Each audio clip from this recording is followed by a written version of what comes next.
ওম শান্তি। Good morning. আজ 7ই জুলাই 2026।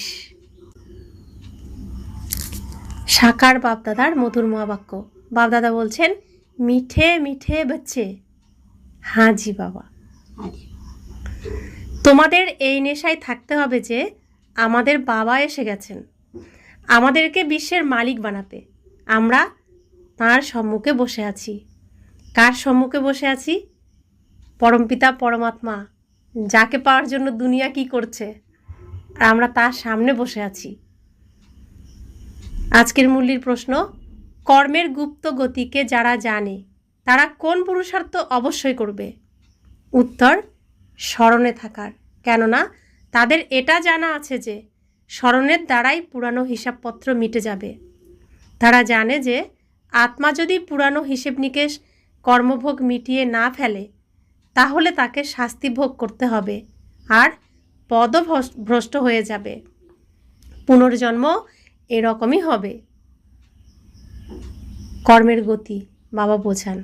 তো আমরা যে 63 জন্ম দাপর যুগ থেকে এখানে নিয়েছি আর বিকর্ম করে গেছি 63 জন্ম ধরে, তো বিকর্মের বোঝা তো মাথার উপরে। বাবা তো এই বোঝা বাবা নিতে এসেছেন, আর আমরা সেই বোঝা যদি না দিয়ে দিই, বাবাকে স্মরণ যদি না করি, তাহলে বোঝা মাথার মধ্যে থাকবে, আর বোঝার ভারে কি হবে? ওটাই তো শাস্তি। তো সেজন্য বলছে, যদি এই কর্মের হিসেব তুমি না মেটাও তাহলে তোমাকে শাস্তি পেতে হবে, আর সেখানে গিয়ে পদও কম পাবো। সত্যযুগ ত্রেতাযুগ যেখানেই যাই সেখানে গেলে পদও কম পাবো। পুনর্জন্ম সেরকমই হবে না? যেমন আমি এখানে শেষ করব তেমন ওখান থেকে শুরু হবে, যেখানে শেষ করব সেখান থেকেই আমার শুরু হবে। তাহলে এখানে আমাকে পুরো স্বাধীন হতে হবে, বোঝমুক্ত হতে হবে, নিশ্চিন্ত নির্বিঘ্ন। বাবা আছে না, আমার কিসের চিন্তা? তো এরকম নিশ্চিন্ত হতে হবে। ওম শান্তি।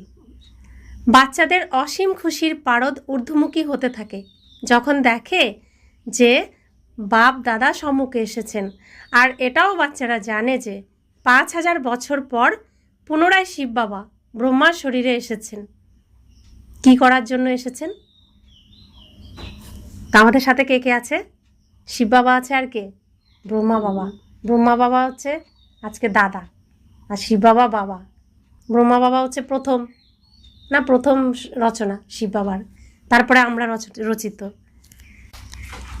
তো আত্মা আত্মা আমরা ভাই ভাই, শরীরধারীরা তো আমরা পুরো ভাই ভাই প্রত্যেকে। তাহলে আমাদের সব থেকে বড় দাদা কে হলেন? ব্রহ্মা বাবা, শ্রীকৃষ্ণ হলেন না? তো বাবাও আছেন, শ্রীকৃষ্ণও আছেন, বাবাও আছেন, দাদাও আছেন আমাদের সাথে।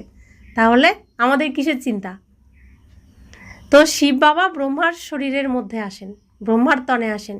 কি করার জন্য এসেছেন? বাচ্চারা এই নেশায় বিভোর হয়ে আছে। সকল বাচ্চারাই জানে যে স্বর্গের মালিক বানাতে বাবা এসেছেন, আমাদেরকে স্বর্গের মালিক বানাতে এসেছেন, আমাদেরকে উপযোগ্য তৈরি করছেন। আমাদেরকে তমপ্রধান থেকে শতপ্রধান বানানোর যুক্তি বারবার বলে দিয়েছেন। যুক্তি খুবই সহজ, একদমই সহজ। স্মরণ বাচ্চাদেরকে শেখাচ্ছেন, একদমই সহজ, শুধু স্মরণ করো, আর কিছু না। অজ্ঞানকালে কোনো বাবার বাচ্চা জন্ম নিলে মনে করে যে আমার উত্তরাধিকারী জন্ম নিয়েছে। তোমরা জানো যে এই সময় বাবা এসে আমাদেরকে দত্তক নিয়েছেন। এমনিতে তো তোমরা সকলেই হলে শিব বাবার বাচ্চা, কিন্তু বাবা নিজের কিভাবে করবেন? যার মাধ্যমে আমাদেরকে জ্ঞান শোনাতে পারবেন, আর আমরাও তার থেকে শুনতে পারি। শিব বাবা এই ব্রহ্মা শরীরে থেকে বলছেন যে আমি হলাম তোমাদের বাবা। আমরা অরিজিনালি শিব বাবার সন্তান, প্রত্যেক আত্মা। কিন্তু এখানে এসে আমরা রাবণের রাজ্যে, রাবণের জেলখানায়, কংসের কারাগার, রাবণের রাজ্যে কংসের কারাগার, তার মধ্যে আমরা হয়ে গেছি বন্দি। তো রাবণের মতেই চলি, রাবণের কথাই উঠি, রাবণের কথাই বসি। আমার যে বাবার শিক্ষা দীক্ষা পুরো আমি ভুলে গেছি, অজ্ঞান হয়ে গেছি না আমি। কারণ রাবণ তার অসুরগুলোকে দিয়ে আমাকে এতটাই অত্যাচার করেছে, আত্মাকে তো মনের উপর এতটাই অত্যাচার করেছে যে অজ্ঞান হয়ে গেছি। তো বাবা এসে ডাকছেন, তো আমরা শুনতে পাচ্ছি না। আত্মা আত্মাকে ডাকছে, তো আত্মা তো অজ্ঞান হয়ে রয়েছে। তো বাবা কি করবেন? বাবা তো স্টেজে কতজনকে পাঠিয়েছেন আমাদের জাগানোর জন্য। এই স্টেজে কত মহান মহান ব্যক্তিরা এসে অভিনয় করে গেছে না? শ্রীকৃষ্ণ নিজে থেকেছেন, নিমাই রূপেও ছিলেন, আমাদের কত পথ দেখিয়েছেন, তাই না? শ্রীরামকৃষ্ণ ছিলেন, অনেকেই ছিলেন। কিন্তু আমরা কারো দেখানো পথে চলিনি, কারণ আমরা অজ্ঞান হয়ে রয়েছি। কি করে চলবো? তো বাবা দেখছেন যে এরা তো উঠছেই না ঘুম থেকে, তো এসেছেন, এসে দেখছেন যে আমি তো ডাকছি, এদের কাছে আমার কথা পৌঁছাচ্ছেই না। তো কি করবেন তিনি? তাকে মুখ দিয়ে বলতে হবে, কারণ আমরা কান দিয়ে শুনছি, মুখের কথাটাই বুঝি। সেজন্য তার শরীর দরকার পড়লো। তার তো নিজের শরীর নেই, সেজন্য তার শ্রেষ্ঠ সন্তান শ্রীকৃষ্ণ, তো সে এই কলিযুগে কোন রূপে আছে আগে তাকে খুঁজেছেন। দেখছেন এও তো সাধারণ একদম, সব হারিয়ে বসেছে। তো তাকে খুঁজে তার শরীরের মধ্যে প্রবেশ করে তার মুখ দিয়ে বলছেন, আমি তোমার বাবা। তো এইভাবে পরিচয় দিচ্ছেন। তো নিজেই কি করছেন? মায়ার বল নিয়ে মায়ার রাজ্যে এসে মায়ার সাহায্য নিলেন। মায়া বলে নিজেকে ব্রহ্মার তনে সৃষ্টি করলেন নিজেকে। তো স্বয়ংভূ নিজেই নিজেকে রচনা করলেন, নিজে রচনা করে বলছেন যে আমি তোমার বাবা। তো তিনি এসে আমাদের পরিচয় দিচ্ছেন, তবেই তার পরিচয় আমরা পেলাম। গীতাতে এই কথা আছে না? নিজ মায়া বলে নিজেকে সৃষ্টি করি, আমি আমার পরিচয় দিই। তো দেখুন কতটা সত্যি। তিনি এসে পরিচয় দিচ্ছেন, তবে আমরা তাকে চিনতে পারছি। পরিচয় দেওয়ার পরেও সে গীতাতেই আছে, যথার্থ রূপে তাকে কোটিতে কেউ কেউ চিনবে, কতিপয় কেউ কেউ, সবাই চিনবে না। যথার্থ রূপে তাকে তার মতো করে সবাই, তো আমরা যারা আসি প্রত্যেকে আমার সংসারটা সুখে থাকুক, ভালো থাকুক, আমার শরীরটা ভালো থাকুক, নিজের জন্য আসি। কিন্তু বাবার কাছে বাবাকে ভালোবেসে বাবার রূপকে ভালোবেসে বাবাকে বুঝে ভালোবাসবে খুবই কম, কয়েকজন যথার্থ রূপে। তো বাবা, যেহেতু আমরা আমাদের রাজা পদ হারিয়ে ফেলেছি, সেজন্য বাবা এসেছেন আমাদেরকে আবার রাজা বানাতে। কারণ আমরা এই বিশ্বের মালিক ছিলাম, এখন পুরো কাঙ্গাল। তো বাবা বলছেন আমার বাচ্চাদের এই হাল, তো এসে তিনি আমাদেরকে রাজা বানাতে এসেছেন। দেখুন, রাজা কিন্তু অন্যান্যরা হয় না। মুসলিমরা নবাব হয়, বাদশাহও হয়। যারা খ্রিস্টান তারা ভাইসরয়, লর্ড এসব হয়। কিন্তু রাজা শুধুমাত্র আমরাই হই, তাই না? তো তিনি তার রাজা বাচ্চাদের আবার রাজা বানাতে এসেছেন। তো বাবা বলছেন তোমাদেরকে স্বর্গের মালিক বানাচ্ছি। কেবল তোমাদের আত্মা যে পতিত হয়ে গেছে, সে না মুক্তিতে না জীবন মুক্তিধামে যেতে পারবে। তা আমরা যে পতিত হয়ে অজ্ঞান হয়ে পড়েছি, কি করে যাব ঘরে? না সত্যযুগে আসতে পারবো, বৈকুণ্ঠে আসতে পারবো, না বাড়ি ফিরতে পারবো। তোমরা সবাই হলে এক বাবার সন্তান, সবাইকেই বাবার সম্পত্তি নিতে হবে। অনেক অনেক বাচ্চা আছে, বৃদ্ধি হতেই থাকে, তিনি অ্যাডপ্ট করতেই থাকেন। নিজের সন্তানকে নিজের আবার দত্তক নিতে হলো। দেখুন ভগবান কেমন অসহায়, এই নাটকের সিনে কেমন বাধা। নাটকে যা সিন আছে তাকে তাই প্লে করতে হচ্ছে, তার নিজের সন্তান, অথচ তাকে দত্তক নিতে হচ্ছে না। আমাদেরকে দত্তক নিয়েছে না। তো বাবা বলছেন, হে আত্মারা, এখন তোমরা আমার সন্তান হয়েছ, নিজেকে আত্মা মনে করো। কারণ আমাদের পিতা আত্মা, আমিও আত্মা। তো আমাকে নিজেকে কি ভাবতে হবে? আত্মাই ভাবতে হবে। আমাদের এখন বাবার সাথে সাক্ষাৎকার হয়েছে, যাকে আমরা অর্ধেক কল্প ধরে স্মরণ করেছিলাম। এটা কখনো ভুলে যেও না। অর্ধেক কল্প আত্মা এই শরীরের দ্বারা স্মরণ করে এসেছে। হে পতিত পাবন, হে দুঃখহর্তা, সুখকর্তা। কেননা রাবণ রাজ্য, তাই না? তো প্রত্যেকে আমরা ডেকেছি, হে ভগবান কেন এত দুঃখ দিচ্ছ, আমাকে এই দুঃখ থেকে মুক্ত করো, কি এমন পাপের সাজা দিচ্ছ, বলেছি না? আমাকে আমার জীবনে সুখ শান্তি ফিরিয়ে দাও। কত ডেকেছি। কারণ রাবণ রাজ্য হলো দুঃখের রাজ্য, আর যে দুঃখে থাকে সেই তো ডাকে, সুখ চায় সে। তো বাবা বলছেন, আর এখন যারা মনে করে যে আমি অনেক সুখে আছি, আমার এত পদম সম্পত্তি আছে, এত মিল আছে, কারখানা ইত্যাদি আছে, এসব তো হলো অল্পকালের জন্য। অন্তিম সময়ে তো অত্যন্ত ত্রাহি ত্রাহি করতে হবে, দুঃখের পাহাড় ভেঙে পড়বে। এই সমস্ত সম্পত্তি সেকেন্ডে সমাপ্ত হয়ে যাবে। ভূমিকম্প হলে কি হচ্ছে? কোন সম্পত্তি থাকছে, তাই না? বাবার থেকে তোমাদের সেকেন্ডে উত্তরাধিকার প্রাপ্ত হয়। আর বাবার থেকে যে সম্পত্তি পাচ্ছি, এ কেউ কেড়ে নিতে পারবে?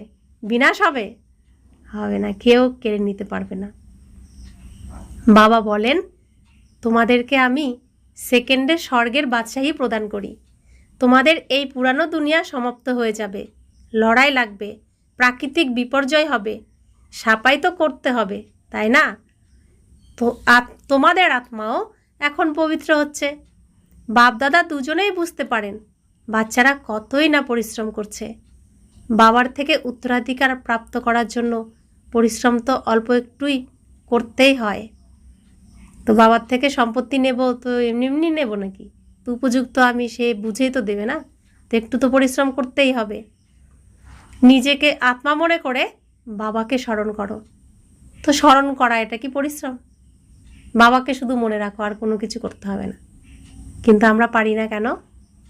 আমরা অভিমন্যু চক্রব্যূহে পড়ে গেছি। এই কলিযুগের সংসার জীবনটা কেমন?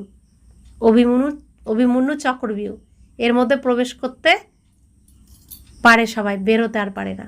এই চক্রের থেকে কেউ বেরোতে পারে না, মুক্ত হতে পারে না। তো কে মুক্ত হতে পেরেছিল? অর্জুন। তা আমরাও অর্জুন অর্জন করছি, আমরাও এই চক্রব্যূহের থেকে মুক্ত হচ্ছি। তো এই মুক্ত হতে গিয়েই আমরা বাবাকে ভুলে যাই, তাই না? না হলে বাবাকে মনে রাখা এমন কী ব্যাপার? কিন্তু যেহেতু ওই চক্রের মধ্যে আমরা ফেসে রয়েছি, ওখান থেকে বেরোতে গিয়েই আমরা বাবাকে ভুলে যাই। সেই আত্মিক বাবা হলেন নিরাকার। আমরা আত্মারা তাকে আহ্বান করি। বাবা বলেন, তোমাদের আত্মা যে পতিত হয়েছে তারা পাবন কিভাবে হবে? পতিত পাবন তো এক বাবাই। জলের নদী পতিত পাবনই হলে তো ঝট করে গিয়ে একটা ডুব লাগিয়ে চলে আসতে হবে। গঙ্গা স্নান তো অনেকে করে, তথাপি পতিত কেন? রাত দিন এটাই ভজন করতে থাকে, পতিত পাবন সীতারাম। অর্থাৎ যেসব ভক্ত অথবা সীতারা আছে তাদের সকলের রক্ষক হলেন এক রাম, পরম পিতা, পরমাত্মা। গঙ্গার জলে তো আমরা কত স্নান করি সারা বছরে, তো আমাদের তো রোগ শোক হওয়ার কোনো ব্যাপারই নয়, কেন উচিত নয় অভাব অনটন থাকা, দুঃখ দারিদ্র থাকা, কারণ পাপ মুক্ত তো আমরা বছরের প্রথমেই হয়ে যায়। তো সারা বছরে কত গঙ্গা স্নান করি, পাপ মুক্ত কি আমরা হয়েছি? হয়নি, দিন দিন আরও পতিত হয়ে গেছি। তো বাবা বলছেন, গান তো করো, পতিত পাবন সীতারাম। তাহলে সব সীতাদের রক্ষক হলেন এক রাম, পরম পিতা, পরমাত্মা, তাই তো তাকে ডাকে। পতিত পাবন, পতিদেরও পতি হলেন তিনি। তা আপনার যে পতি, তার পতিকে? তার পতি পরম পিতা পরমাত্মা, পতিদেরও পতি তিনি। তিনি যখন আসবেন তখন এসে পবিত্র বানাবেন। তাই এখন বাবা বলছেন, আমার শ্রীমতে তোমাদেরকে চলতে হবে, আর কারোর মতে চলবে না। তারা তো বুঝতে পারে যে ভক্তির দ্বারাই ভগবান প্রাপ্ত হবে। যখন ভক্তির দ্বারা ভগবানকে পাওয়া যায় তখন এরকম কেন বলে যে ভক্তদের রক্ষা করতে আসবেন? ভক্তদের উপরে কেন বিপদ এসেছে যে রক্ষা করবেন? তো ভক্তি দিয়ে যদি ভগবানকে পাওয়া যায় তাহলে বিপদ তো আসতে পারে না। তো বাবা প্রশ্ন করছেন, তাহলে কেন বলো যে ভক্তির দ্বারাই ভগবানকে প্রাপ্ত হবে? যখন তো ভক্তির দ্বারা ভগবানকে পাওয়া যায় যখন, তখন কেন বলো যে ভক্তদের রক্ষা করতে আসবেন? তো ভক্তি করছো তো এমনিতেই রক্ষা পাবে, কেন রক্ষা করতে আসবেন? ভক্তদের উপরে কেন বিপদ এসেছে যে তাকে রক্ষা করতে হবে? তাহলে ভক্তির দ্বারা কি আসে? বিপদই আসে। তাই ভগবানকে আসতে হয় রক্ষা করার জন্য। কারণ ভক্তি কে করায়? রাবণ। তো রাবণ এসে ভক্তি শেখায়, আর তাহলে সেই ভক্তির ধারা কি করে আমাদের ভালো হবে? রাবণ তো আমাদের পতিতি বানাবে না, আমরা তো বুঝতে পারিনি। তো যদি ভক্তি দিয়েই সব পাওয়া যেত, একটা শিশু জন্ম নিলে প্রথমে কি থাকে? তার কোনো তো জ্ঞান থাকে না, কিন্তু সে কি থাকে? ভক্ত থাকে। কার ভক্ত থাকে? মায়ের ভক্ত থাকে, বাবার ভক্ত থাকে, যারা তাকে যত্ন টত্ন করে, কোলে টোলে নেয়, তাদের ভক্ত থাকে। প্রথমে থাকে না, তারপরে তো 6 মাস পরে জ্ঞান আসে। যে ইনি আমার মা, ইনি আমার বাবা বলতে শেখে। তো জ্ঞানের দ্বারা মা যদি না ডাকে, বাবা যদি না ডাকে, তো সেই ভালোবাসাটা কি আসবে? হ্যাঁ, একটা সময় পরে শুধু ভক্তি দিয়ে কি ভালোবাসা আসবে? আসবে না। তার জ্ঞান লাগবে, তাই না? জ্ঞানের দ্বারা তাকে উপার্জন করতে হবে, তারপরে সে সব কিছু পাবে। ভক্তির দ্বারা কিন্তু পুরো হচ্ছে না। আমাদের জীবনে কি হচ্ছে? কোনো শিশু যদি ধরুন কথা বলতে পারছে না, কিন্তু মায়ের ভক্ত, কথা না বলতে পারলে জ্ঞানও তো পাবে না, কোনো কিছু শিখতে পারবে না। তো মা বাবাকে তার রক্ষা করতে হয়। তাহলে সেই মা বাবা সেই সন্তানের উপর কি বিরক্ত হয় না? তো মা মা করে, শুধু আমাকে ছাড়া কিছুই পারে না, ভক্তি দিয়ে কি হয়ে গেল? বিরক্ত হয়ে গেল না? কিন্তু সে যদি কথা বলতে পারতো, জ্ঞান অর্জন করতো, পড়াশোনা করতে পারতো, বাকি সব কিছু অর্জন করতে পারতো জ্ঞানের দ্বারা, তাহলে মা বাবা কত গর্ব করে। তো জ্ঞানের দ্বারাই তো গর্বিত হওয়া যায়, তাই তো? এক একজন যে এত পোস্ট পজিশনে যাচ্ছে কিসের দ্বারা যাচ্ছে? জ্ঞানের দ্বারা, ভক্তির দ্বারা যাচ্ছে। এবং কোনো পরিবারে আগে যেটা ঘটতো, 7 ভাই, 10 ভাই, 12 ভাই, তো বড় ভাই বাবার মতো রোল প্লে করতো। তো অন্যান্য ভাইদের মানুষ করার জন্য নিজে হয়তো পড়াশোনা করতো না। তাহলে কি মা বাবার ভক্ত থাকলো, সে ভক্তি করছে, মা বাবার সহযোগিতা করছে, জ্ঞান অর্জন কোনো কিছু করছে না, কোনো শিক্ষা দীক্ষা। তারপর যারা জ্ঞানের দ্বারা উপার্জন করতে শুরু করে দেয় আর যে ভক্ত হয়ে পড়ে থাকে, তার দুর্গতি কেমন হয়? খুব কম সংখ্যকই দেখা যায় রাবণ রাজ্যে যে ছোটরা তার প্রতিদান দিচ্ছে। দেখা যায় কি, যে ত্যাগ করেছিল, শুধু ভক্তি নিয়েছিল, তার দুর্গতির শেষ নেই, তাই তো? এগুলো আমাদের জীবনে, প্র্যাকটিক্যাল জীবনে শিক্ষা আছে কি না? তাহলে কি হলো? ভক্তির দ্বারা কি হলো? বেশি দুর্গতি হলো। জ্ঞানের দ্বারা কি হলো? সব কিছু পেয়ে গেল, তাই না? তাই ভক্তিরও প্রয়োজন। ভক্তি না হলে তো মা বাবাকেও পাবো না, তার ভালোবাসা পাবো না। জ্ঞানও প্রয়োজন, তাই না? তো সব কিছুরই প্রয়োজন। তো সেজন্য বাবা বলছেন, যদি ভক্তি দিয়ে ভগবানকে পেয়ে যাও, তাহলে বিপদ কেন আসলো? রক্ষা তখন করা হয় যখন কোনো বিপদ আসে। বাবা বলেন, তোমাদের কতই না দুর্গতি হয়েছে, এটা হলো রৌরব নরক, সবাই দুঃখী, রোগী হয়ে গেছে। ঘরে ঘরে দেখো কি শুরু হয়ে গেছে, দুঃখই দুঃখ। এই জন্য ডাকতে থাকে, বাবা আমাদের দুঃখ হরণ করো, সুখ প্রদান করো। ভারতেই সর্বদা সুখ ছিল, এখন দুঃখ আছে। ভারতের কথা আছে, অন্যান্য খণ্ডগুলি হলো আলাদা। তারা তো আসেই পরবর্তী সময়ে, কেউ 60 জন্ম, কেউ তার থেকেও কম জন্ম নেয়। 84 জন্ম দেবতা ধর্মের আত্মারাই নিয়ে থাকে। তাই এই হিসাবে অর্ধেক কল্পের পরে যারা আসবে, তাদের 84 থেকে অর্ধেক জন্ম নিতে হবে। এরকম নয় যে সবাই 84 চক্র খায়। মানুষের মুখে যা আসে তাই বলে দেয়, বলে না 84 লক্ষ জনই পার করে আসে সবাই। তো বাবা বলেন যে না, যারা শুধু দেবী দেবতা থাকে তারাই 84 চক্র পার করে, সবাই না। এখন তোমরা বাচ্চারা বাবার দ্বারা অবিনাশী জ্ঞান রত্নের ঝুলি ভরপুর করছো। এই রত্ন তো হলো অনেক মূল্যবান। বাবা বোঝাচ্ছেন অতি সহজভাবে, সব কথা বাবা কত সহজে বোঝাচ্ছেন। বাবা বলছেন, তোমরা আমাকে ডেকে এসেছো, হে পতিত পাবন, এসে আমাদেরকে পবিত্র বানাও, তাই বাবা এসেছেন। এখন তোমরা বুঝেছো যে আমরা পবিত্র হলে তবেই স্বর্গের মালিক হতে পারবো। শিব বাবা আমাদেরকে পাথর বুদ্ধি দেখে পরশ বুদ্ধি, পাথরনাথ থেকে পারশনাথ বানাতে এসেছেন।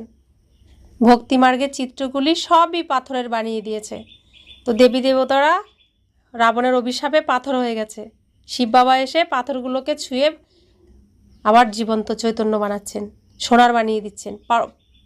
পরশ পাথর ছুঁয়ে তিনি লোহাকে সোনা বানিয়ে দিচ্ছেন। ভক্তিমার্গের চিত্রগুলি সবই পাথরের বানিয়ে দিয়েছে, পাথরে গিয়ে মাথা ঠোকে। বাবা বলেন তোমরা যদিও অনেক পরিশ্রম করো, তথাপি লাভ কিছুই হয় না। আগে তো তোমরা নিজেকে উৎসর্গ করে দিতে, তথাপি কী লাভ হয়েছে? এরকম করে হয়তো বা দেবী সাক্ষাৎকার পেলে, তারপর পুনরায় যেমনকার তেমন। তো ভক্তি মানুষ কত নিষ্ঠাভাবে করে, খাঁটিভাবে করে না? তো বাবা বলছেন তাতে কী লাভ হয়েছে? এত নিষ্ঠাভাবে এত কষ্ট করে যে ভক্তি করেছো, তাতে কী লাভ হয়েছে? খুব বেশি হলে সাক্ষাৎকার, কেউ হয়তো দর্শন করেছে, যার ভক্তি করছে তাকে।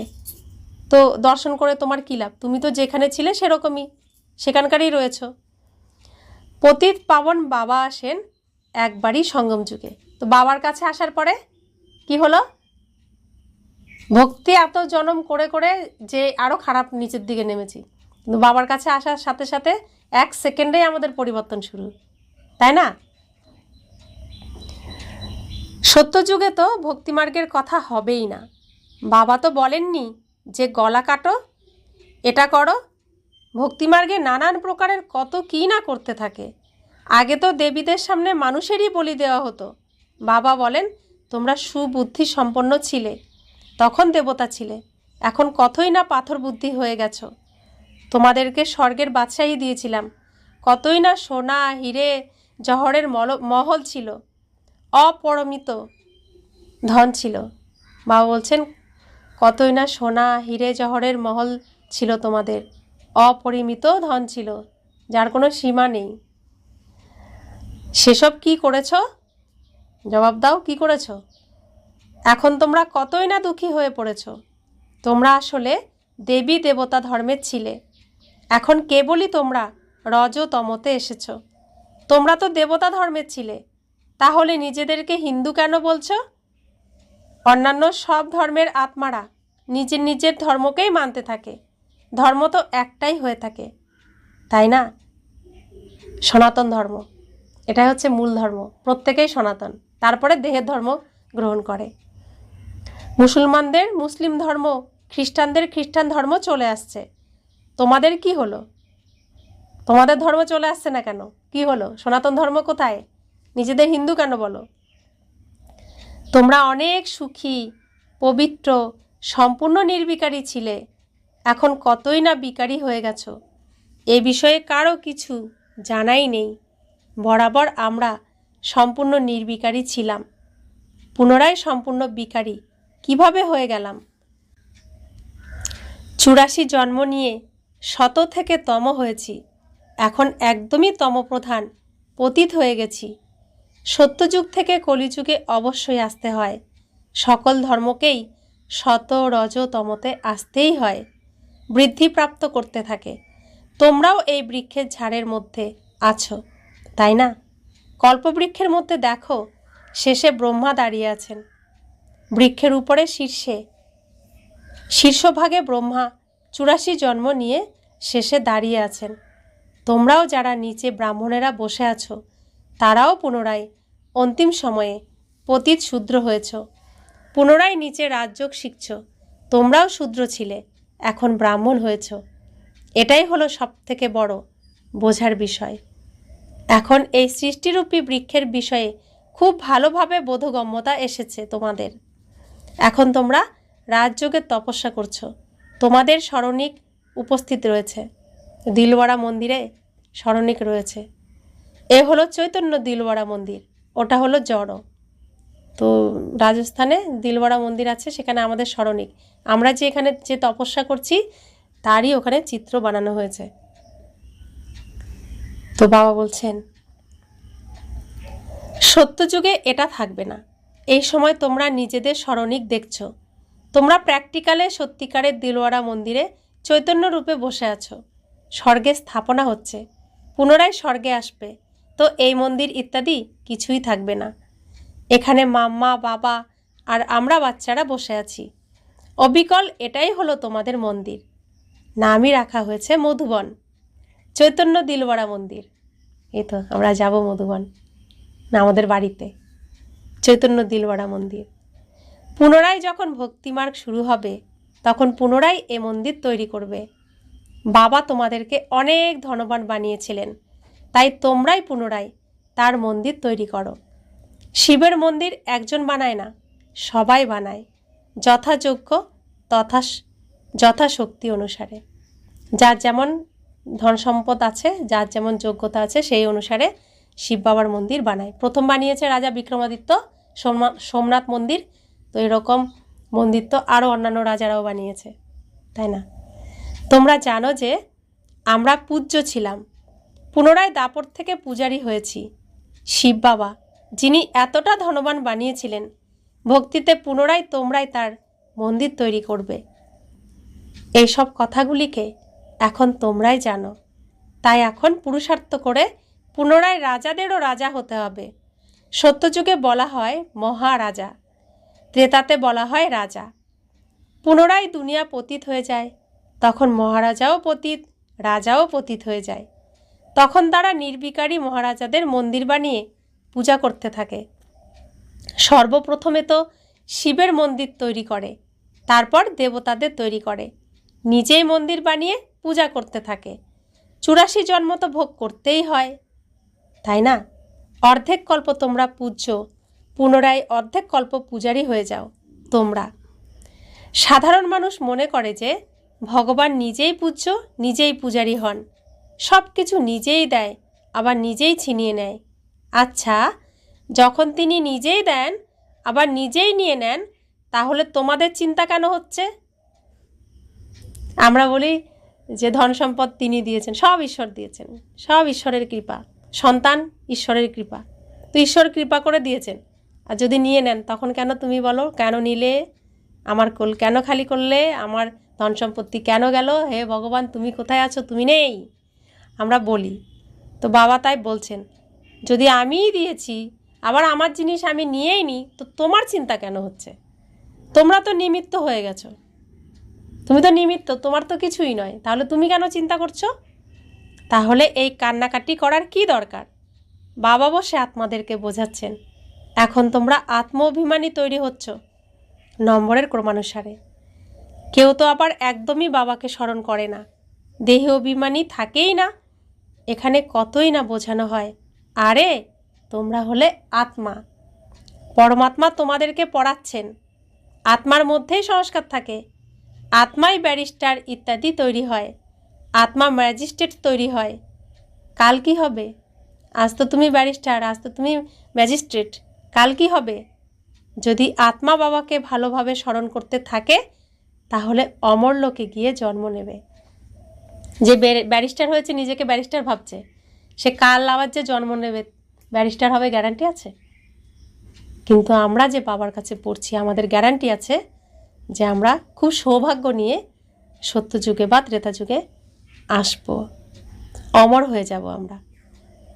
তা আমাদের গ্যারান্টি আছে, আমরা জানি আমরা কি হব, আমরা জ্যোতিষী হয়ে গেছি এখন, আমাদের ভবিষ্যৎকে আমরা জানি। প্রত্যেকের পুরুষার্থ অনুযায়ী জানে যে আমি কোন পোস্ট পজিশন পাবো।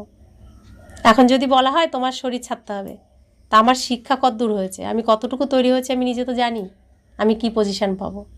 তাই কাল আমার কি হবে আমি জানি, কিন্তু যারা ওই পোস্ট পজিশন নিয়ে বসে আছে তারা জানে না যে কাল জন্ম নিলে কি হবে।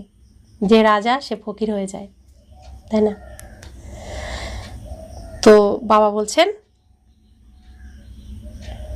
মৃত্যুলোকে আর পরবর্তী জন্ম আমাদের হবে না।